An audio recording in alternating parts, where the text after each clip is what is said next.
আমার ভাই বউ আমার সামনে দাঁড়িয়ে আছে, আমার ভাইকে রাখি পরাতে দেবে না। আমার ভাইকে ডাক। কেন এখন ভাইকে ডাকবো কেন? আমি আমার ভাইয়ের সাথে কথা বলবো, তোর মতন মেয়ের সাথে কথা বলবো না। ভাই তুই এদিকে আয়, কোথায় আছিস ভাই? তুই এদিকে আয়। আমি চলে গেছিলাম মানে আমি তো পালিয়ে বিয়ে করেছি, তো তোরাও তো প্রেম করে বিয়ে করেছিস। আজকে যদি তোমার বাবা মা না মেনে নিত, তুমিও তো আমার ভাইয়ের সাথে পালিয়ে আসতে নাকি? তো দেখো আমি পালিয়ে গেছি, এটাই হচ্ছে আমার সব থেকে বড় অপরাধ। আমি পালিয়ে বিয়ে করেছি, তার জন্য আমার ভাইকে আমার ভাই বউ আমার সাথে মিলতে দেয় না। ফোন করলে আমার ভাই বউ ফোন রিসিভ করে, ও ফোন রিসিভ করে বলে এখানে নেই, একদম ফোন করবে না। আমি ওদের কি কি ক্ষতি করেছি? আমি পালিয়ে বিয়ে করেছি আমার বরের সাথে, ওর এত কিছু সমস্যা। আমার ভাইকে ডাক। দেখো কিভাবে আমাকে বের করে দিচ্ছে। আমি যাবই যাব ভিতরে। আমার ভাইকে দেখো আমাকে কিভাবে আমাকে বের করে দিচ্ছে।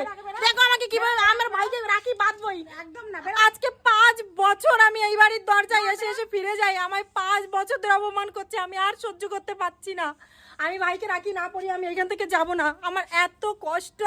আমার এই একটা ভাই আমি ছোট থেকে বড় করেছি। আমার বাবা মাকে অবধি খেতে দেয় না, আমার ভাইকে আটকে রেখেছে। আমার বাবা মা আজকে ভাড়া বাড়িতে থাকে।